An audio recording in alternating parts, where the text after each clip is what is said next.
Welcome to the Sniff room here with the Healthy Paws Club. Yeah, I'm excited to get started. As Michael said, I'm a truffle hunter in the Pacific Northwest, and I truffle hunt with my four dogs, two border collies, a Belgian Tervuren, and a Sheltie, and I teach other people to truffle hunt with their own dogs. And I love both of you. I think you're both, so wonderful to be here with us today and just to share this room with us and just your knowledge. Glen, that was quite a bit of a short hello there. So let's dig into you a little bit. Why don't you give us a little background about, how you work with animals and where you work in this world of nose work? Oh, well, you were very literal, Michael. You said how to say hello to the room, I so you didn't know. say introduce yourself and so forth. So, I'm a good talker. I'm happy to talk to you. I could talk under a meter of concrete. I love Uh, that. I've been training dogs now for 30 years. So that's quite a long time ago. Shows how old I am. Started professionally in 1990. I've been training dogs professionally. I started off in law enforcement dogs, so private law enforcement for person protection, security companies, etc. Expanded into a lot of different fields, into obedience, into sports such as Schutzen, which is now known as IGP. I'm currently the general manager of boarding kennels around New South Wales. We've now got six operating in New South Wales. We do boarding for all sorts of pets, professional training service as well. Anything that is reasonable and lawful, we work with that with people. Daycare, you name it, we're doing the whole range. And in regards to the relevance to this room, I've been involved in detection work for quite a long time. I've travelled around to different countries teaching professional services in government agencies, in tracking criminals, in explosive detection. I've never really worked in narcotics because usually the police work in things like that, but I've also worked privately in helping people look for termites, for truffles, to noseworks. I'm a noseworks judge. And just recently, last week, which is why I couldn't be here, I was working with the Australian Federal Police in homemade explosives. So that was a great adventure. I'm happy to talk more about that. Yeah, I'm excited to hear about that as well because when you text me, I was like, "Wow, how exciting!" And Kristen, I would love for you to introduce yourself fuller. With you talked about truffle hunting. How did you get involved with truffle hunting? Oh, yeah, that's always a fun story. I started with dog training actually in agility, and I ended up in truffle hunting due to a agility related injury. And what actually happened was we had a partial CCL tear with my border collie, and I realized very early on that I had a 3-year-old border collie that was used to a high octane sport, and we were now going to be on restricted activity for a long time, and I needed something to do with her. So we had recently been on a trip to Italy, and I had tried truffles for the first time. And during, I don't know, some random Google search that fall, I was looking for where I could buy truffles because I wanted to make something and have some at home. And in that Google search, I discovered that they grow where I live. And so that was where the idea was born. And I ran with it, and truffle hunting became part of her rehabilitation in addition to being something that kept her happy during that long rehab time. But then it also actually, from the physical rehab part, became a very important part of that rehabilitation. And then eventually, after several months, she was released back to agility, and by then she was finding truffles, and it took off from there. And that was in 2010, I believe. So I've been doing this for 11 years, and have of course taught my other 3 dogs as well. So yeah, that's kind of how it evolved. Kind of a fun progression to go from something that came out of an injury to this is my profession. This is what I do now. So that is it. That is it. I love that. And when you said the injury, I thought it was you that got injured. So I'm like, how did she get injured in the agility training? So I'm excited that you you mentioned that it was your dog, but and when you discovered that there was truffles in your area, were you like one of the first persons in your area to discover this, or were there other people doing it as well? There were just a couple other people. And Glenn, you'll get a kick out of this. When I started doing my research to try and find people whose brains I could pick, I found someone who does truffle hunting in Washington, and I contacted them, and she's like, "I think you want Washington State. I'm in Australia." Um, so apparently there's a Washington down there, and Glenn doesn't know this because he's on the phone. But so I thought that was funny. I got a kick out of that. But yeah, what was your question, Michael? No, no. I was just wondering, like, when you discovered if there was truffle hunting, were you the first one there, or were you, were there other people already doing it before you that you found? Right. There were some very few people doing it. I actually didn't encounter any of them until we were already fully trained. So, and then kind of like you get something down, and then you start involving yourself in the community, and then I found some other people. There's one gal in particular who's now retired. Her name is Chris Jacobson. She was down in Oregon, and I would probably say she's like the legend around here. She had a incredible Malinois named Ilsa, and so I really looked up to her, and we met, like I said, after we were already out hunting and everything. So yeah, there were a handful, not nearly as many as there are now. Obviously, I've taught a bunch of people, so there's many more out there now. So. Right. Well, I had no idea that we had truffles here in the States until I met you. And I was like, oh my God, we have truffles here. Cause I lived in Italy for a while. So that was my first discovery of truffles as well. And I fell in love with them there. Glenn, I would love to, touch on what you were doing last week. Do you want to share? Yeah, sure. Absolutely. Just before I kick off with that, Kristen, I was just thinking about you while I was away on work last week, because one of the police I was working with, him and one of his offsiders that was on the course that I did last year with them, they do truffle hunting in their spare time. And he was telling me a story this time round of when they were, because I said, oh, how's your mate? And he said, yeah, really good. He goes, I've got a great story to tell you. He said, like our dogs have really improved since last time. We discussed some different techniques in helping the dogs work a little bit better and so forth. And he was telling me that he went on this farm with a retired couple, and they had all the trees in place, and they were hoping for a truffle season. They'd been waiting, and it was like 4 years later. Perfect environment, all the right trees, frosty environment to kick off the reaction for getting truffles.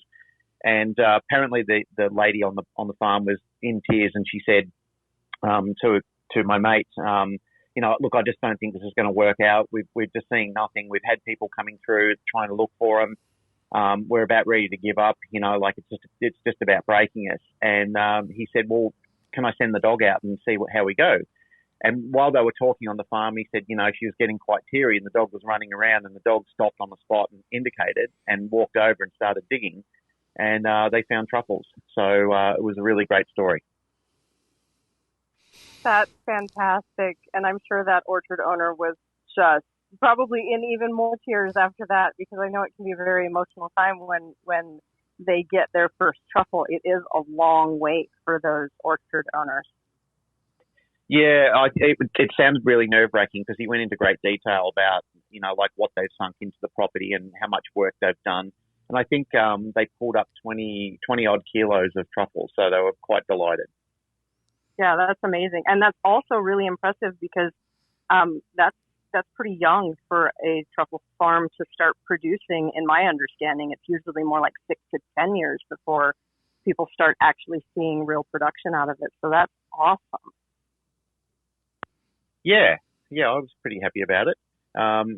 It was a good outcome in the story. So I couldn't join everyone last week because I was working. I've got a side contract with a company called Red Team, and the proprietors of that One is a major in the Australian Defence Force, and he's also a chemist. And the other is a former warrant officer, retired now. He's done tour of duties overseas.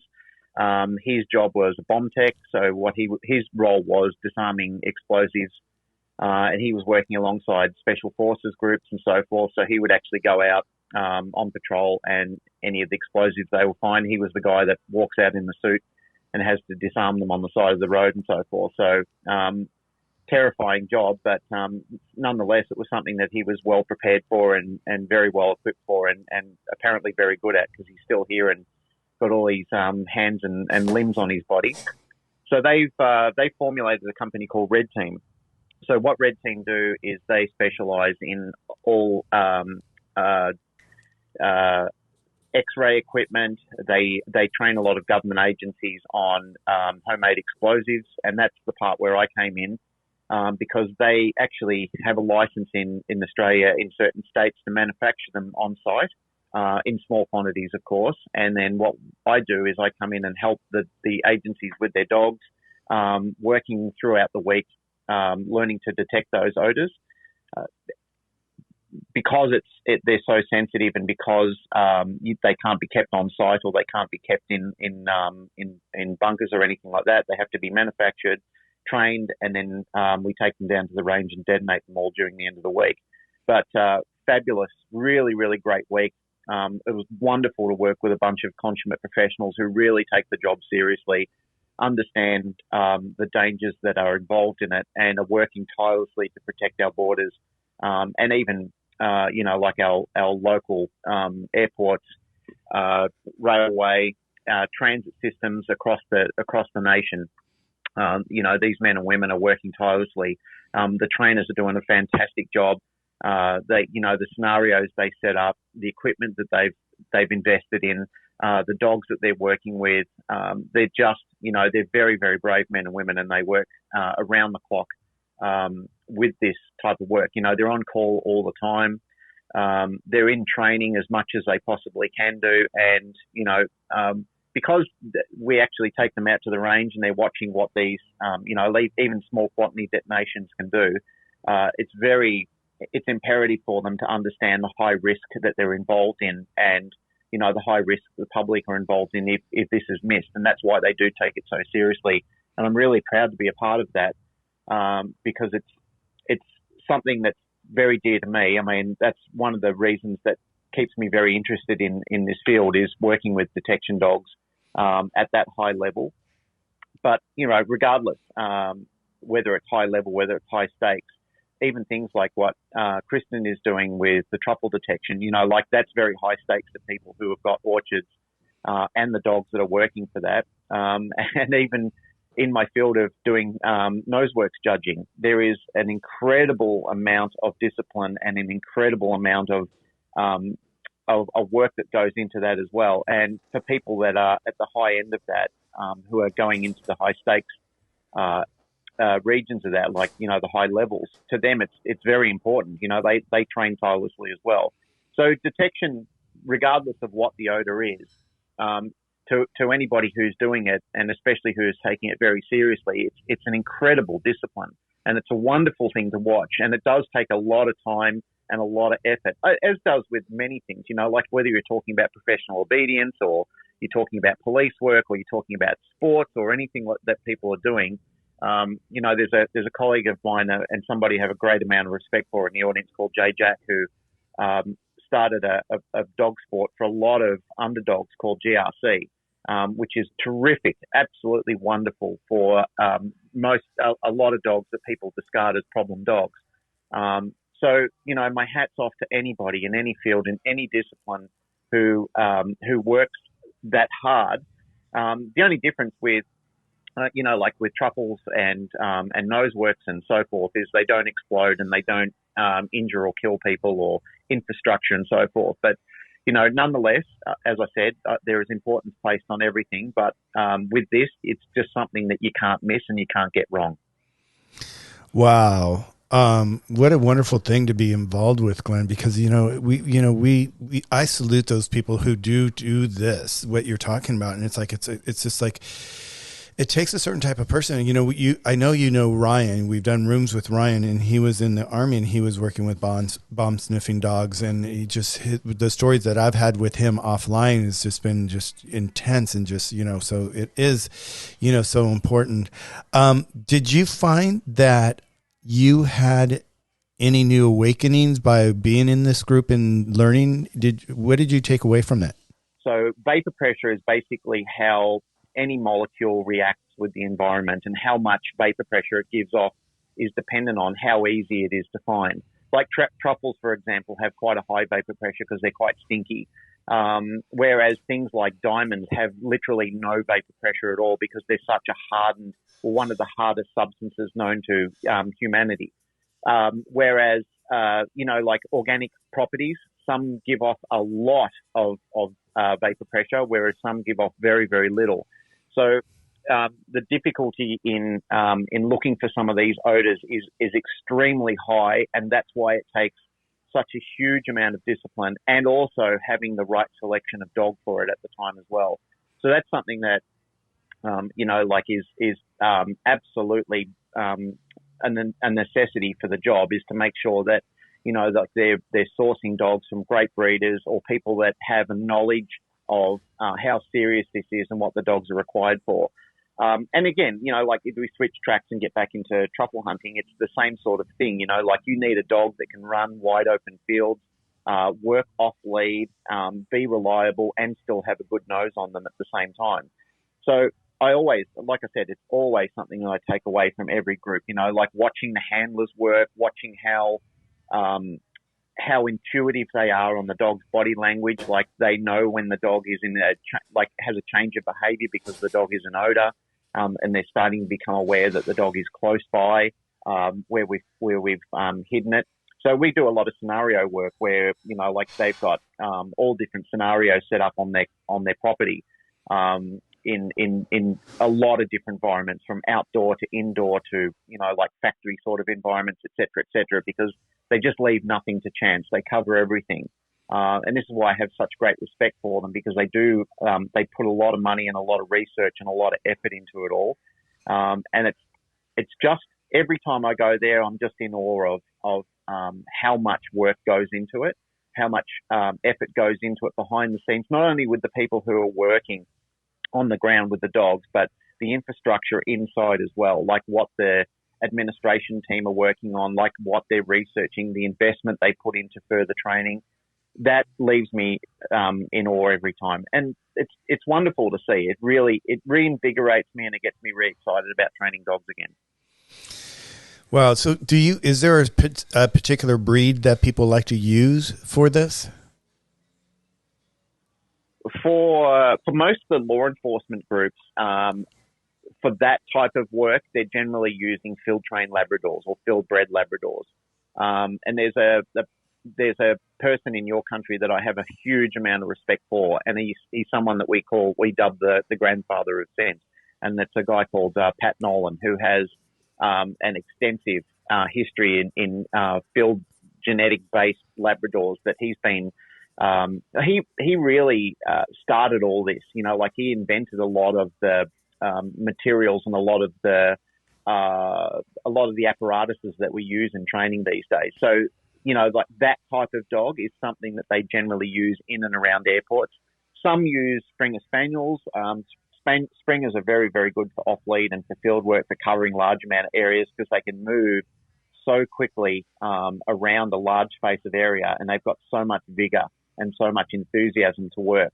So generally what you're looking for, and especially in high stakes, is a dog that has a desire to work, for long periods of time, who's very fit and very focused on the job and isn't distracted by everything else that's popping up in the environment.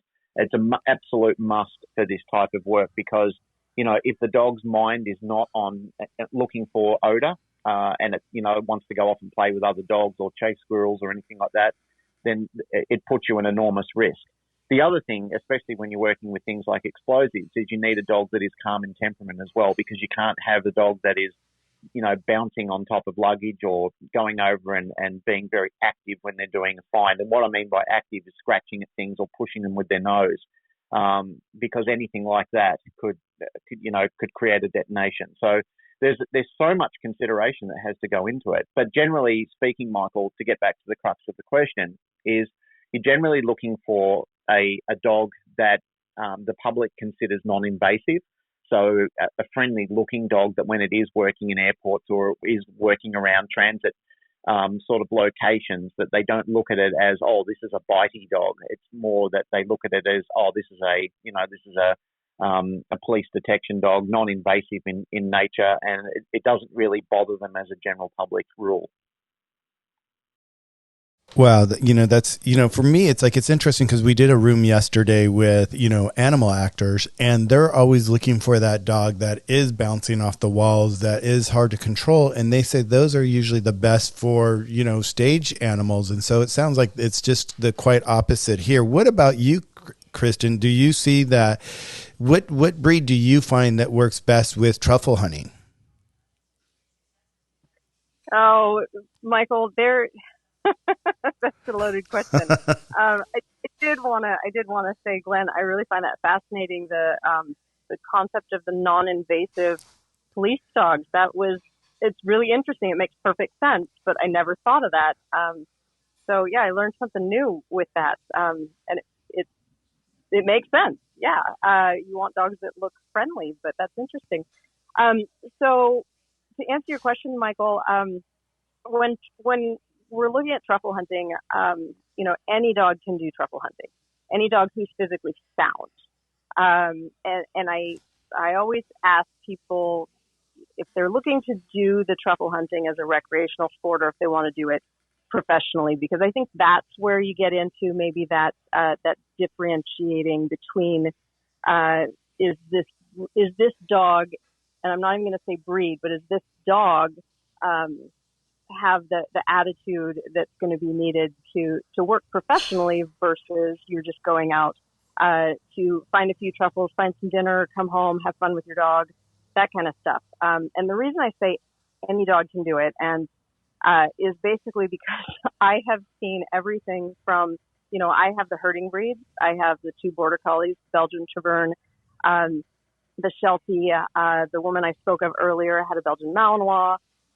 But I have also worked with Papillons and Labs and Hounds and a variety of mixed breeds and an Anatolian Shepherd and a Coonhound and Spaniels and so and all of them have done amazingly well. I think the biggest thing that people need to consider is the terrain, and if your dog is able to handle the terrain. So a good example would be my 2 border collies and the Belgian Tervuren can handle the majority of the terrains around here. There's nowhere that I would probably avoid taking them. But my Sheltie is, because he's smaller, there are a few sites, a good handful of sites that are pretty much off limits for him because the brush is taller than him. And he doesn't really have that attitude that says, well, I'm going to run through this forest anyway, even though I can't see anything. And so that's where you kind of look more into, okay, my Sheltie wouldn't be harvesting a lot of black truffles in my area. He's a rock star when it comes to white truffles because those are in more open areas. But I don't take him to very many black sites because those are usually deeper woods, a lot more brush, things like that. So the only dogs that are ever really at a disadvantage when it comes to truffle hunting are, and I say this with a lot of reservation, but physically they are at a disadvantage, the flat-faced dogs. That said, there is a phenomenal puggle up here in North America. So, the dogs often prove us wrong. So breed-wise, I'm going to say we're not necessarily having to be as selective as, say, Glen would have to be because, one, nobody's going to die if we don't find the truffle. So, and I'm constantly telling my students, it's just a truffle. Walk away. It's not worth it. Whatever's going on that might be preventing you guys from being successful, it's just a truffle. Your relationship is more important. The the type of work that Glen is talking about is much different than that. Like he said, they have to get it right. And so I'm always, sort of just assessing, like, what are your expectations with truffle hunting? Are you wanting to do this as a recreational activity? Do you want to do this professionally? Is the dog physically sound? Are they going to be capable of handling the terrain here in Washington versus maybe somebody down in Oregon? Their terrain isn't nearly as rough as ours. And so with that, all of that coming into play, then maybe they have a small dog and they say, I just want to do this recreationally. And I don't really have a problem picking up my dog and moving from spot to spot. So that Papillon does great. In fact, there's a competition here that's, it's only about 6 or 7 years old. It's called the North American Truffle Championship or something like that. But the funny thing is that the winners of that competition, the first year was a Chihuahua. And since then, there's been a Lab and a Polar and a German Shepherd and I forget the other breeds. But so there's been a wide variety of breeds that have excelled. And so I often say that as long as your dog is sound, it's accessible to anybody. So I hope that answers your question. No, it totally does. And I love that. I'm going to reset the room really quick with everybody. Hello, everybody. Welcome. We're in Sniff today. We're talking with Glen and Kristen here about nose work and enrichment and just diving deep into it. And Glen, has brought into his experience what he went through last week with his training with, these, people that dedicate their life. And, we're talking to Kristen about, truffle hunting in the Northwest here in the United States, which I just find so fascinating. So I know that Melinda's in the audience. She's got her hand raised. She does want to come up, so I'm going to invite her up. She has a question, I'm sure, for you, Kristen. But my question for you, Kristen, is because exactly what Glen was saying and what, you found very fascinating that you're like, wow, I learned something here. And that's what's so beautiful about Clubhouse. We're always learning something new here. And I just love it is, the non-invasive. What about your dogs that are doing truffle huntings? Do you think they're kind of like have to be non-invasive too? Because I think we touched on this before. No, not at all. In fact, truffle hunting ends up being a spectacular activity for people who have dogs with environmental sensitivities or don't do well in group environments. So oftentimes, and me personally, I'm out in the forest by myself. I would rather have a dog that might appear a little intimidating, to be honest, if I'm out there by myself. But so, yeah, no, we don't really have to worry so much about the public. There are people who might come to me and they want to learn to truffle hunt, to do it professionally because they want to guide tours. Yeah, it's going to help them out a little bit if their dogs are cute and fluffy, and super friendly. So, and oftentimes those are people who have labs and, maybe an Australian Shepherd or dogs like that. But I have never had someone say that, I'm sorry, there's a loud bike going by. I've never had somebody say that they were like afraid of my Belgian Travern. And most of you know what a Belgian looks like. And so, it's not necessarily an issue in my world. Well, and maybe I misdirected the question, but my question, I think what I was looking for is more of like, do they have to be like, non-invasive to the truffles when they find them? Like, I think we talked about it before where they, when they find them, they have to like be delicate because you don't want them to destroy the truffle, correct? Yes, I'm sorry, I misunderstood. I was applying my new definition of non-invasive dogs. Yeah. No, but that's okay. It was great. I loved what you explained. But yeah, no, I was talking more about like, when I think you mentioned in another room that we had, it was like they also have to be just really delicate with the truffles. Yeah, that's true.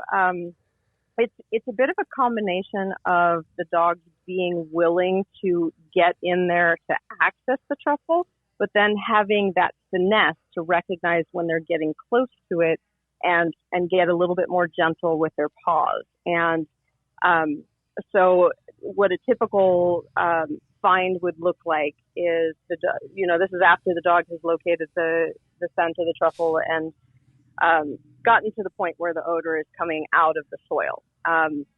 What happens at that point is that where the truffle odor is coming out of the soil is not necessarily directly above the truffle. And so at that point, it becomes a search, an almost tracking through the soil. So they will start to dig in that location, and then they will sniff all the edges of the hole that they've dug to identify which direction they need to dig next, or which way I need to dig next, depending on the dog and how much digging they want to do on their own. So then they'll dig, then they'll reassess the hole. So they may end up starting in one spot where the odor was coming out of the soil, and they may end up, say, 6 inches over to the left and down a couple inches. Because the odor is coming out of the soil through the path of least resistance, and that's not necessarily ever going to be straight up. So they do have to be active, and they have to be participants when you're in the hole, because just because they located the spot on the surface doesn't mean that we're going to be able to find the truffle unless they are working with me as we're digging until we get to the truffle. And then as they get closer and that concentration gets stronger, then over time they learn, okay, now I need to use a softer touch, a softer paw. And then at that point, when they get to the very edge of the truffle, my dogs will touch it with their nose and then usually look at me like, okay, there it is. You're welcome. I love that. It's such a beautiful, what a beautiful thing to be doing with your dog. Melinda, I know you had a question for Kristen. How are you doing? Good to see you. Hello, Michael. Thank you so much for inviting me up. Glen, I love what you do. It is amazing, and I congratulate you. I love to cook, and Kristen, I've been in a few rooms, but late to the game, and I'm so fascinated with, first of all, do you train virtually with people and their dogs, or is it only in person? I do both. I do work with people in person here in Washington, but I can work with people virtually. The only tricky part becomes when we get to the point of field lessons, in which case it just takes a little extra coordination to make sure we're getting you into sites that are likely. Where are you located? I'm in Cincinnati, Ohio, and we have we're on 4 acres. We have a pine forest, and we also have an area that's called the Forbidden Forest, because my stepchildren are all huge Harry Potter fans, and we had Harry Potter parties, and that particular area was the Forbidden Forest, where my mother and I used to go mushroom hunting for, she called them sponges. I come from a very small town in Ohio, not Cincinnati. It had 3 traffic lights, and we did morel mushroom hunting. I had no idea how expensive they were. We would cook them up in butter, maybe a little bit of flour on a cast iron skillet, and it was something that I'll never forget the taste of. And I had a home at one time in the south of France, and there was a wild boar that would live in my backyard, and I swore that the property had tons of truffles, and if we could just find them, I could keep the house and stay there, but I ended up selling. So I'm fascinated by truffles because I love to cook. And another question is, when you do truffle hunting, are you pulling up the truffles and selling them, or are you actually cooking them? And I guess I knew there were some farms because I talked to someone in Kentucky who started a truffle farm. I haven't followed up with him in several years, so I'm curious. Yeah, great question. I get that a lot. As far as what we do with the truffles, all of the above. So we eat a lot of truffles in my house. So there's that. Uh, Second, the majority of what I find actually goes to my students because I do insist that all of my students use real truffles. The exception is people who are working remotely because you're going to need a different species than what I have here. Um, but so a lot of the truffles will go to, they either go in my belly or they go to my students for lessons. And then if I have an excess beyond that, then I do sell those. And as far as the orchards go, yeah, there are quite a few farms popping up here in the United States. That area, Kentucky, North Carolina, that whole section there is a pretty popular area for them, as well as down in California. But the farms here in the United States are very, very young. Some of the more really mature farms are down in Australia, actually. Australia is a very big source for exporting truffles. And those would be the European species that you would get from any of the farms. So anytime you're talking about a farm here in the United States or Australia or wherever else people are farming truffles, they are farming the European species. What compared to what other species? Yeah, so for example, here in the Pacific Northwest, we have what is called an Oregon black truffle and an Oregon white truffle. The name it's not specific to Oregon. That's just where they were either first discovered or where the person was who named them. They actually grow all along the West Coast from northern California up into Canada. And so those are predominantly the ones we have here. And then over where you are, I would guess that you probably have something called a pecan truffle.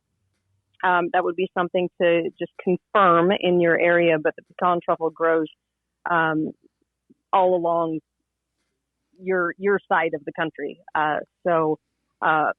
Yeah, that would be the one that I would be looking for to potentially be in your area. Well, Thank you so much. Yeah, I love all this information, Kristen. And it's just like, and definitely Melinda, I would look it up on your, in your area and see what's out there. And, if you want to take classes from Kristen, you probably can with your dogs. So thank you for coming up and asking your question. And nice to see you as always. Thank you so much. I'm complete. Thank you, Melinda. Thank you, Melinda. So, I love that, Kristen, that, that people are here in the United States. Cause once again, I didn't even know that they were existent, that they even exist here because, living in Italy, I just oh, they're all European. They're all, cause they're these chefs over there are just so intense with the truffles too. It's it's crazy. So it's so exciting that they're here. Glen, I want to get back to, where we were talking about, how the dogs have to be, because Kristen even said this about how they have to be, non-invasive, because it's how Kristen was talking about where the truffle smells will kind of come through the ground and maybe 6 inches away from the truffle in one direction or the other direction, with bombs, especially when we were talking about terrorists, and they make their bombs, they wrap them so tightly so that, for the odor, I'm sure that, how do they, is it that easy for the dogs to actually identify it, or is it a lot of work for them? Yeah, good question. So in regards to that question, first of all, I'll address the non-invasive dog question that Kristen was talking about before, because I think that deserves a little bit more or a little further discussion. So for a period in Australia, and like many other countries around the world, certain animals, certain breeds of dogs do actually face a banning in the country, and Australia has some strict policy on certain breeds that aren't allowed in the country. And at one time, the German Shepherd for 43 years was actually banned in Australia. And at one time as well, that particular breed were used as dogs that were used as seeing eye dogs for the war and people with disabilities. The German Shepherd was used as a dog that was that was widely used in that field. However, because of public perception on the breed, that was changed to Labradors. And I think that started happening around the 60s, 70s, and 80s. You started to see more of a migration of dogs like Labradors and, like Springer Spaniels and Brittany Spaniels and so forth that we used in that type of work. So that was why the changeover happened. However, in some government agencies, they still use dogs like Belgian Shepherds and German Shepherds and so forth for detection work, depending on where they're going to go and what the usage is for that dog. But again, public perception plays a huge role in that. As Kristen pointed out before too, and something that I think is relevant and should come up in the conversation, is that what has to also be considered is the ability of the dog to use its nose. So there are also other agencies who will go out and have a relationship with local rescue centres, that if they do have a dog that shows potential for that type of work, that the rescue will volunteer the dog for work with the agency on the proviso that it has the ability to fit the criteria required, such as a good nose, good dexterity, good endurance, is able to not be distracted by other things in the environment. And if it passes those criteria, then the agency will adopt that dog into the training program. So there are some great successes in that type of field. Sorry, Michael, what was the second part of the question? I was just rabbiting on far too long there. No, and I loved what you just shared about. I love that they rescue the dogs in a sense from, I love that. No, I was talking about the, being evasive of the, because with bombs, sometimes I was talking about terrorists, how they wrap them up so tightly and they, they try to retain, keep the odor from, coming outside of the, the bomb itself, so that it's not as identifiable, let's say, to the nose or to a dog or something like that. So is it really hard for them to find it, or is it once they're trained, they're pretty spot on with it? Well, people are very ingenious the way that they will try and disguise odors. I mean, people have been smuggling drugs and narcotics in general across borders, and they've been evading police in certain areas. However, odor is like having an octopus in a bottle. It's always trying to find a way to get out. And I mean, if you ever watch some of those amazing YouTube clips of octopuses in jars and bottles and so forth, where the octopus can unscrew the lid or, squeeze through the tiniest little hole on escape, and you just see it oozing its way out. And that's often a pictorial image that I usually talk to students about. It's like an octopus in a bottle, because odor always tries to escape the vessel that you're putting it in. If there's enough vapor pressure, it will certainly occupy the space of the vessel. And a lot of vessels that we use are very porous anyway. I mean, even if you look at it under extreme magnification, you'll see flaws, or you'll see areas where that they can still leach out from. I often relate scent to, there's a time I remember many, many years ago that Narelle bought these beautiful Tupperware containers. So I don't know if you have Tupperware in the States, but it's probably a United States product, but it's a plastic container that you use to store food in. And Narelle said to me, don't put anything in there that's going to stain it or anything like that. And one day I was cooking spaghetti bolognese. I stuck it in a brand new Tupperware container, and I put it in the fridge, not even thinking about it. And she came in yelling at me one day and said, you put this in the container. It's the wrong container for this. It should have gone in a glass jar or something like that. So when we actually cleaned it out, it's stained, and you can still smell the bolognese on there for weeks afterwards, even though we washed it and put it in the dishwasher and soaked it and did everything to it. It basically ruined it. So odor has a great way of penetrating a lot of apparatus that you put it in. And, with a good dog with that sort of vapor pressure, it only takes sometimes the tiniest of molecule. And if the dog is under control of that stimuli, like if it understands that molecule is linked to reward, then the dog will do everything to try and find it.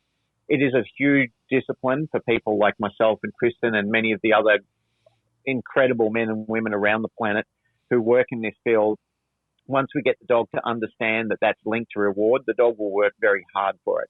again, it takes the right type of dog and the right type of application. Whereas when you link something like this to a sport like noseworks, for argument's sake, that's a very inclusive sport that anybody can be involved in. And I showed you the picture of that lady that I worked with, that I originally thought that she wouldn't be able to compete in it because she was, and I don't want to sound biased in this, but she was so elderly and her dog was so elderly, and I just thought it's going to be very difficult for them. Nonetheless, they were quite disciplined, and she was really invested in the program, and it was wonderful to see. It always, it still brings a little tear to my eye thinking about it, because it was just such a wonderful story to watch her work, and her little dog trundle around at her pace, and the two of them being successful in that field, because the dog understands that odor equals reward. That odor, the particular odor that it's looking for, which has nothing to do with the biological instincts of the dog. Like, dogs don't look for explosives out in the wild. They don't look for narcotics.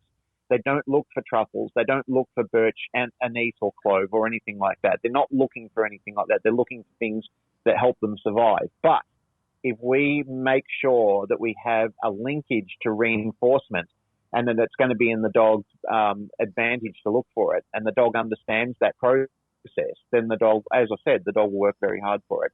It's a huge discipline. It's a huge investment from everyone involved, and especially the dog to understand this and comprehend it. But once everything falls into line, that's when the magic really starts to happen with it. All of a sudden, something that the dog was struggling on and had really no comprehension of, all of a sudden, it's picking it up in all sorts of environments. And effectively, and it would be the same as what Kristen does, as we start off in this, it's like, the migration of children in education, when they start off in preps, then they go to kinder, grade 1 to 6, and then into high school, and then to college, and then into work. It's the same thing with the dog.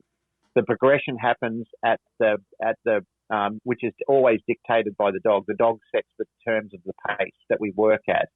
But it's wonderful to see that migration. It's really incredible to see how the dog is picking it up. And as this has happened, as we're starting to see indications and we're starting to see a relationship with the odor that we're trying to build, then we get more and more chaotic with it. We start to introduce a lot more distractions and a lot more difficulty in it.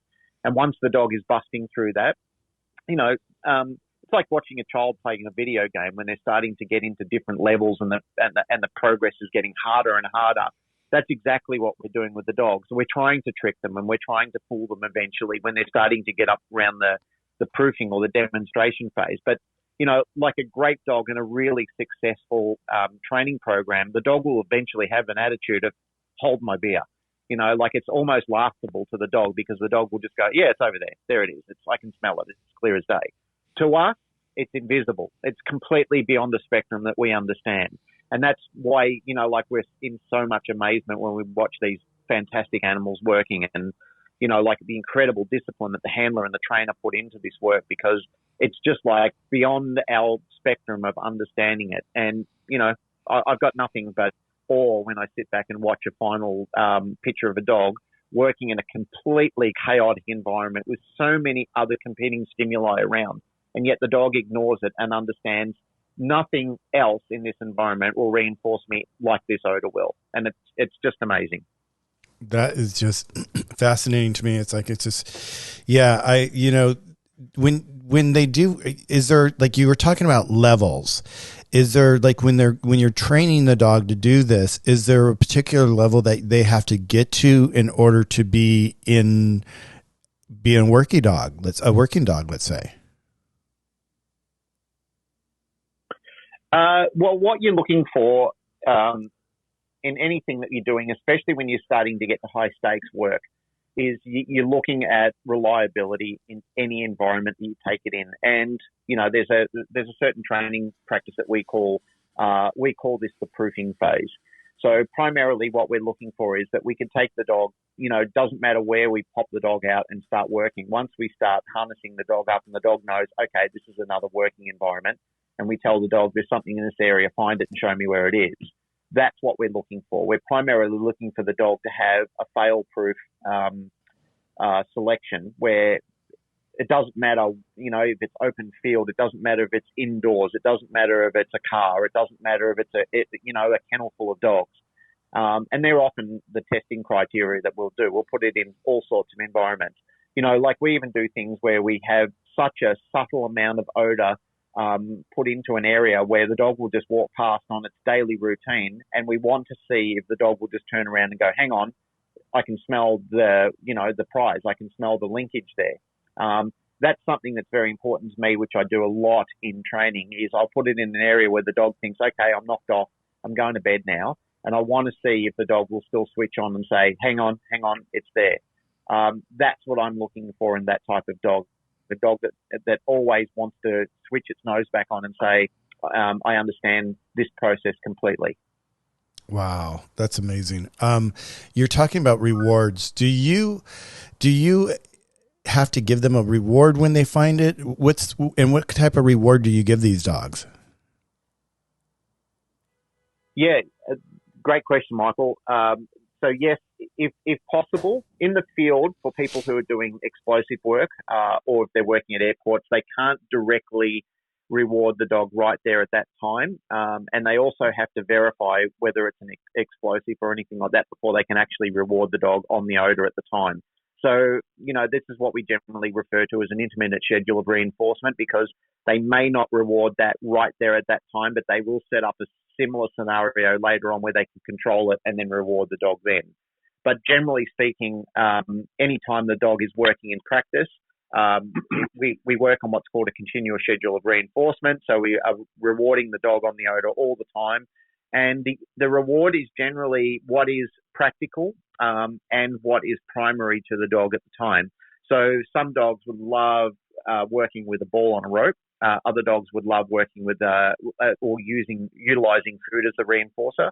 So it depends on, some agencies have a policy on working with food out in fields, whereas they prefer a dog with predatory drive that likes playing with a tug or a ball or something like that. It's still got to be something that's convenient, practical, and that can be carried. It's the same thing for people who are working in Truffles or noseworks or anything like that. Noseworks is generally food, so they'll generally reward with food over the odor. And it's dependent on the discipline, the way the dog trains, what the dog wants. There are slight variables. They're very similar, but they're all variables nonetheless. Amazing. Yeah. So Kristen, really quick, I usually close the room at the top of the hour, so I do want to get to Mike's question really quick. But Kristen, I wanted to ask you the question the same way. With your dogs, when they're doing the truffles, when they find the truffles, do you give them a high stake reward for that? Yes, always. And unlike Glen, where, Glen said that they have to confirm that the dog is correct, and so it's a little bit more complicated for him. I always have proof right in front of me that the dog is correct. So yes, we always reward, and it's always super high value, and it even can get a little bit more detailed in the sense that even if we don't actually end up with a truffle in hand, oftentimes the dogs may actually be picking up crumbs, or sometimes there will be some odor coming from the mycelium, but that's a little bit more complicated when you get into the details of truffles. But yeah, for some of my dogs, it's we smoke steak, cheese, hot dogs, all that kind of stuff. And then another one of my dogs is a combination of food and a squeaky ball. Occasionally a tug toy. So like Glen said, it's based on what really is high value for that dog. Wonderful. Yeah. So I do want to invite Mike to ask his question. Hello, Mike. It's good to see you. Glen, Kristen, have you met Mike yet? Yes. I believe we were in one of your rooms together, Mike. Beautiful. Glen, have you met Mike yet? I don't believe I have. No. Hi, Mike. Oh, he's a great guy. He's got a great story. He's got, and I wish we had more time to really dive into his story, but maybe he can join us next week and sniff, and he can join us. So, hi, Mike. How are you doing? It's good to see you. Michael, I'm sorry I'm joining so late. I didn't realize it ends at 9:00. But Glen, I appreciate what you do, and it's all about the dog's nose. And Kristen, I like your whole story about the the truffles in the dogs, you really don't want them to dig. We have to train our dogs the same way on finding buried material. Yeah, Mike does a lot of search and rescues with volunteering with different organizations, and his story is just really incredible. So, Mike, I would love if you joined us next week. We do start at 5:00 Pacific time. If you're available, I would love for you to join the panel next week. I'll be there. I would love that, because I find it fascinating because these stories, what I've learned here on Clubhouse with nose work versus enrichment with Kristen, with you, Glen, and even with Mike, Mike did come in one of our rooms one day and he started talking and, it's just like what he was sharing was like so amazing. And it's just like, it shows, our pets, we do have our pets, but then we have these working dogs that are like so incredible. And to be able to identify that and to be able to give dogs this space to be able to be working dogs and actually, use this ability that they were born with to this nth degree that, you're talking about, Glenn, what Kristen's talking about, what Mike has talked about before, for me is completely fascinating. And it's given me a whole new appreciation for our dogs, for people's dogs, and especially working dogs. When I see working dogs now, I'm just like, wow, what an incredible soul that we have in that animal to be able to be given back this wonderful gift. So, we do close to respect Glen's time, Kristen's time, everybody's time in the room at the top of the hour. Thank you, Mike, for jumping up real quick and just joining us. I look forward to seeing you next week. I'll add you to the room for next week. I can't wait to continue this conversation next week. You guys are just amazing. Glen, I was like so excited to hear about your training last week with the group of people that you were working with. And I know there's probably so much more that you can share with that. And Kristen, once again, thank you so much for always being here and joining us and just sharing your incredible journey with your dogs with Truffles. I mean, it's fascinating to me. So thank you guys. It's been a pleasure, Michael. Yeah. Thank you so much, Michael. Yes. Thanks, Michael. Yes. And I'll see you guys next week. Okay. Have a beautiful night, Will everybody. do. Yeah. Have a beautiful night, beautiful morning, wherever you are in the world. Sniff, sniff, guys. Thank you. Bye. Wow, just brilliant. From working dogs securing our borders to truffle hunting dogs up in the Northwest. What's next? We'll come back to the journey and check it out. Be sure to like and subscribe, and we will see you guys soon. Thank you. I'm Michael, and I'm out.